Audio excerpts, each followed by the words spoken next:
समय मूलभूत आकाश है, इसके ऊपर अंतरिक्ष हो रहा है। समय से कैसे बचेंगे? जिस तरह से मैं बना हूं वह ब्रह्मांड जिस तरह से बना है उससे अलग नहीं है। हम नहीं जानते कि डार्क एनर्जी क्या है। इसका तात्पर्य किसी प्रकार के ब्रह्मांड संबंधी स्थिरांक से है, लेकिन यह ब्रह्मांड को गति प्रदान करता है। आमतौर पर विज्ञान में आप इसे सिद्धांत कहते हैं, मैं इसे अपना अनुभव कहता हूं। यदि मैं आपको एक सरल पंक्ति दूं, क्या आप गणित का निर्माण कर सकते हैं?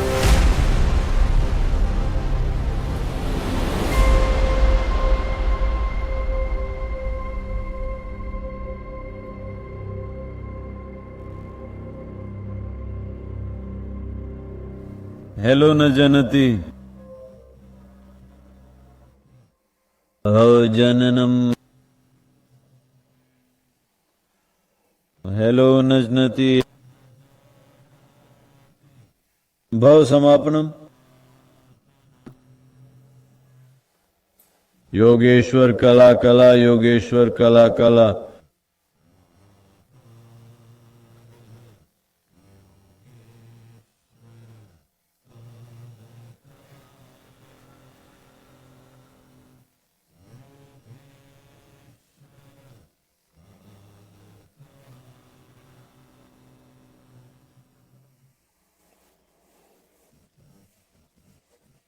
चूंकि मैंने ऐसी भाषा में कुछ कहा है जिसे आप नहीं समझते हैं, मुझे लगता है कि मुझे थोड़ा समझाना चाहिए। मैं इसे सरल बना दूंगा। यह कैसे के बारे में बात करने वाला एक मंत्र है, समय का चक्र। या तो हमें कुचल सकते हैं, या हमें फंसा दे, या यदि हम उन पर सवार हो जाएं तो यह हमें मुक्त कर सकती है। केवल वही जो ऊपर उठ गया है। किसी के अस्तित्व का द्वंद्व केवल वही है जो योग में है, जिसका अर्थ है जिसने अपने अस्तित्व का अन्य सभी चीजों के साथ मिलन जान लिया है, वही समय से ऊपर उठेगा।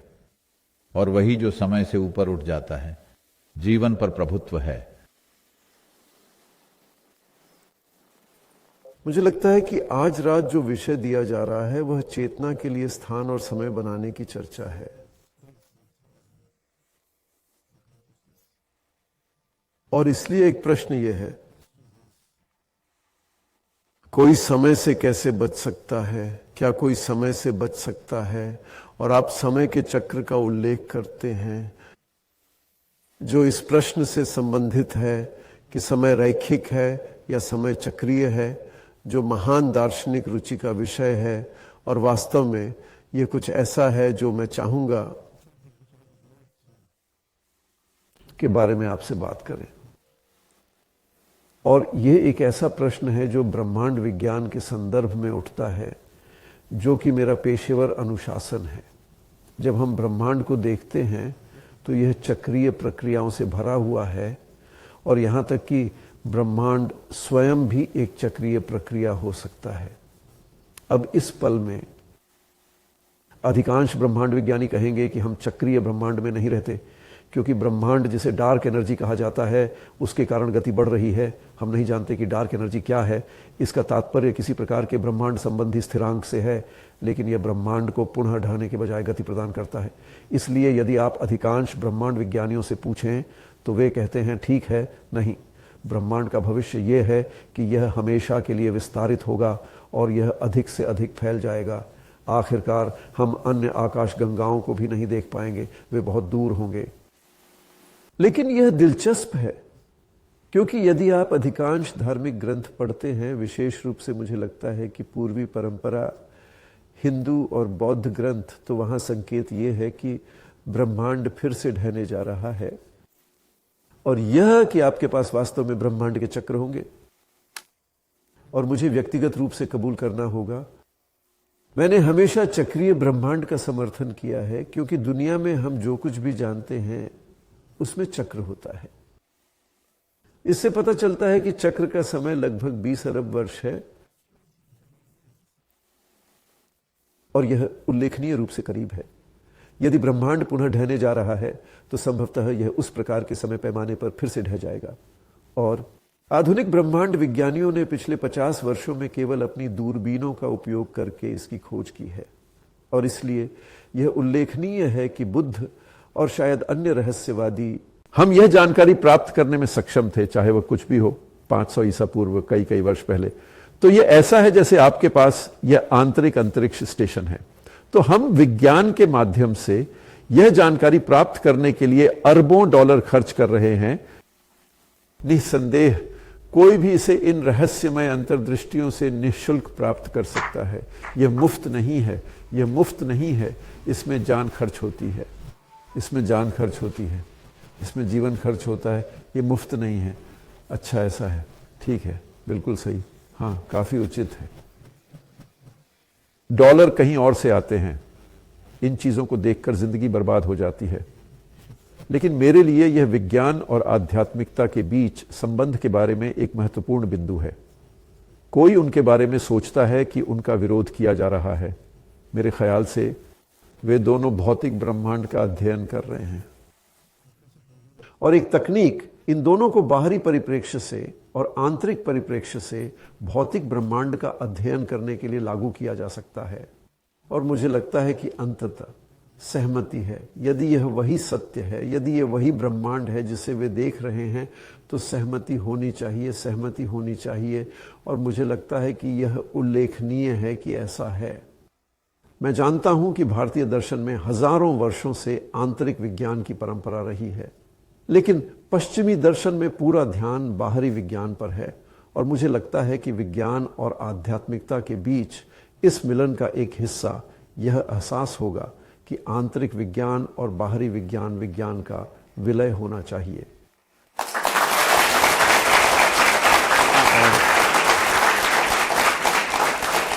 और जाहिर सी बात है कि आपके साथ मेरी यह बातचीत शीर्ष पर है सर, मैं हूं। और वैसे जिसने भी यह बैकलॉग तैयार किया है, यह सुंदर है। मेरा मतलब है, मुझे नहीं पता कि यह विशेष रूप से इस बातचीत के लिए किया गया था, लेकिन ये सभी समीकरण हैं, वे मुझे घर जैसा महसूस कराते हैं। हाँ, हाँ, हाँ। लेकिन केवल एक चीज जो मैं कहना चाहूंगा वो ये है कि हम भौतिक ब्रह्मांड के बारे में बात कर रहे हैं, क्योंकि मैं पेशेवर रूप से एक ब्रह्मांड विज्ञानी हूं। इसलिए मैं परेशानी में पड़े बिना ब्रह्मांड विज्ञान के बारे में बात कर सकता हूं। और इसलिए जब हम चक्रों और चक्रों के समयमान के बारे में बात करते हैं, तो यह पारंपरिक ब्रह्मांड विज्ञान है। और इसलिए यदि कमरे में कोई भौतिक विज्ञानी है, तो आपको इससे खुश होना चाहिए। हालांकि मैं इस बातचीत को जानता हूं, मुझे आशा है कि यह बातचीत अन्य क्षेत्रों में भी जाएगी जहां व्यक्ति भौतिक ब्रह्मांड से परे जा रहा है, क्योंकि मुझे लगता है कि इनमें से एक, इससे जो सबक मिलता है, अच्छा, रहस्यमय अंतर्दृष्टि यह है कि सामग्री से परे वास्तविकता के अन्य स्तर भी हैं। मुझे लगता है कि मैं इसे उत्तर भौतिकवादी विज्ञान के क्षेत्र के रूप में संदर्भित करता हूं। मूल रूप से सदगुरु समय के चक्रों के बारे में बात कर रहे थे, और मैं अब तक भौतिक ब्रह्मांड विज्ञान के भीतर समय के चक्रों के बारे में बात कर रहा हूं। लेकिन समय के चक्र भी हैं जो भौतिकी से परे जाते हैं, और मुझे पता है कि हम उस पर बाद में विचार करेंगे। लेकिन शायद मुझे आपसे प्रतिक्रिया मांगनी चाहिए। हाँ, हाँ, हाँ। क्योंकि आज आधुनिक विज्ञान कार्य प्रणाली में एक अवधारणा के साथ आना, एक सिद्धांत बनाना, एक गणितीय आधार तैयार करना और फिर प्रमाण के तत्वों की तलाश करना शामिल है जो उन चीजों की पुष्टि कर सकें। मेरा मानना है कि यह एक पद्धति है कि पद्धति रहस्यवाद या चीजों को देखने का यौगिक तरीका है। अंदर की ओर मुड़ना। और देखो हम किस चीज से बने हैं। ये मौलिक से आ रहा है।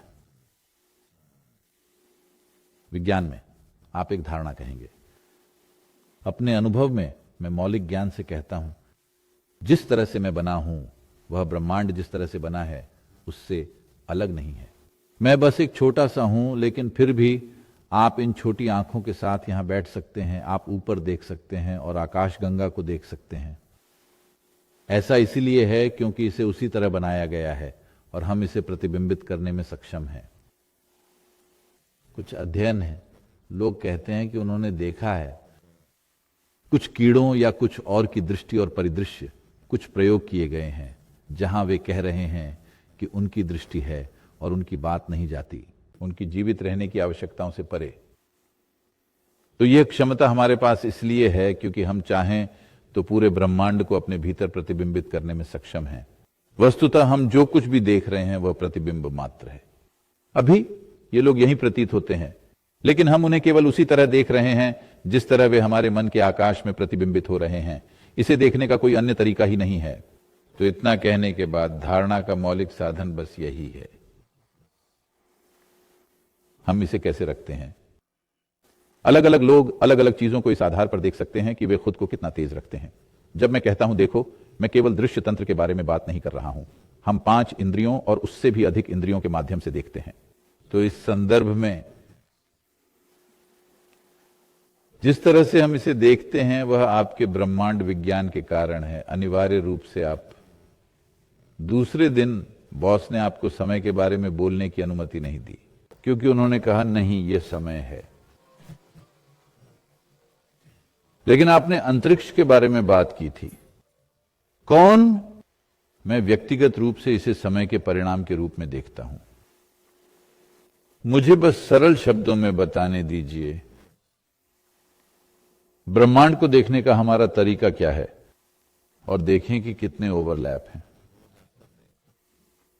और यदि ऐसी चीजें हैं जो ओवरलैप नहीं होती हैं, तो हम जांच कर सकते हैं कि वे ओवरलैप क्यों नहीं होती हैं। तो ये बात है। यौगिक सिद्धांत में ब्रह्मांड इस प्रकार था। इसे आमतौर पर एक ओबेरस, एक सांप, एक कोबरा के रूप में दर्शाया जाता है जो एक दूसरे के मुंह और पूंछ में दौड़ता है, शामिल है, और यहां एक हुड उठ रहा है। तो ये यूरोपीय ओबेरस नहीं है, मुझे पता है, वे इसे एक वृत्त बनाते हैं, लेकिन ऐसा ही था। इसलिए हम इसे अनंत कहते हैं, यानी यह अनंत है, यह अनंत है। अनंत, हां अनंत। मुझे खेद है, हम भारतीय हैं, आप जानते हैं, आपने कर्सिव का आविष्कार किया नहीं। मैं आपको बताना चाहता हूं कि यह कोई अवधारणा नहीं है। यह अनंत या अनंतता ऐसी ही थी, अनंत की प्रकृति। मुझे आपको बताने की जरूरत नहीं है, लेकिन सभी के लिए। यदि आप अनंत को 10 से जोड़ दें तो भी यह अनंत ही है। अनंत, शून्य, लाख, फिर भी अनंत। तो आपका गणित काम नहीं करता। आप प्लस माइनस गुणा भाग करते हैं, कुछ नहीं। तो ऐसा था, आप इसमें कुछ नहीं कर सकते। फिर वह खुल गया और ऐसा हो गया। तब हम इसे शून्य कहते हैं। शून्य का अर्थ है खालीपन। वह खाली हो गया, जो अनंत था वह शून्य हो गया। यह समझना बहुत जरूरी है। वह क्या था जो अनंत है? क्या यह खाली नहीं था? उस समय हम इसे खाली या पूर्ण भी नहीं कह सकते थे, क्योंकि यह अनंत है। इसमें कोई प्लस माइनस नहीं है, इसमें कोई गुणा भाग नहीं है। तो ये इस प्रकार था, इसने स्वयं को खोल दिया और कुछ भी नहीं बन गया। कुछ भी मतलब नहीं। हमें नहीं और वस्तु के बीच एक हाइफन लगाना चाहिए। ये कोई वस्तु नहीं है, लेकिन अब इसकी उपस्थिति है। यह उपस्थिति मैं मान रहा हूं, शायद यह उपस्थिति ही है जिसे आधुनिक वैज्ञानिक डार्क एनर्जी या डार्क फोर्स या जो कुछ भी कह रहे हैं। लेकिन यह बहुत उचित है, क्योंकि हम इसे कहते हैं शून्य या कला। काला शब्द का अर्थ खाली होता है। काला शब्द का अर्थ अंधकार है। काल शब्द का अर्थ है समय। काल शब्द का अर्थ है अंतरिक्ष। ये चारों चीजें कुछ हद तक प्रकट हो गईं, क्योंकि यह एक कला बन गई। तो ये यहां शून्यता के रूप में है। लेकिन हम इसे अनंत अंतरिक्ष कहते हैं। मुझे अपने शब्दों को चिह्नित करना चाहिए। यह अनंत है। अनंत स्थान, समय नहीं, क्योंकि वहां कोई भेद नहीं है। यह समय है जो अंतरिक्ष बनने के लिए प्रकट हो रहा है। तो एक बार यह इस तरह काला बन गया। आप इसे शून्यता के रूप में देख सकते हैं, आप इसे समय के रूप में देख सकते हैं, आप इसे अंतरिक्ष के रूप में देख सकते हैं, आप इसे प्रकट पहली अभिव्यक्ति के रूप में देख सकते हैं। उसका स्टेशन जिसका कोई प्रपत्र नहीं है, जिस वस्तु का कोई रूप ना हो, उसे भी कला कहते हैं। तो जो अनंत अंतरिक्ष था वह बन गया। शून्य अब +1 है, -1 है।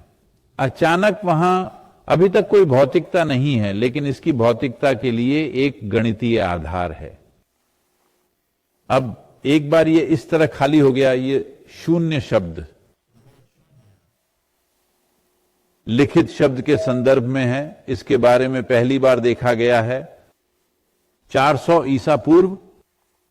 वहां एक ऐसे दस्तावेज हैं जिनमें स्पष्ट रूप से शून्य शब्द और शून्य का निशान है वहां। इसने आरंभ में अरब की यात्रा की, आप जानते हैं। आज हम समय की गणना कैसे करते हैं, इसका अगला भाग, क्योंकि वे विभाजन कैसे में नहीं है, क्योंकि हमें अंग्रेजी भाषी दुनिया के साथ संवाद करना है। हम ये भी जानते हैं कि अंतिम तिथि 2000 साल पहले है, अन्यथा हमारे मन में वे कट ऑफ नहीं है।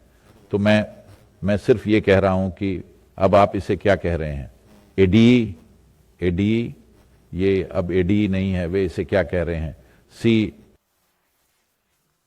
विपोज से अब सी सामान्य युग या कुछ और कहा जाता है।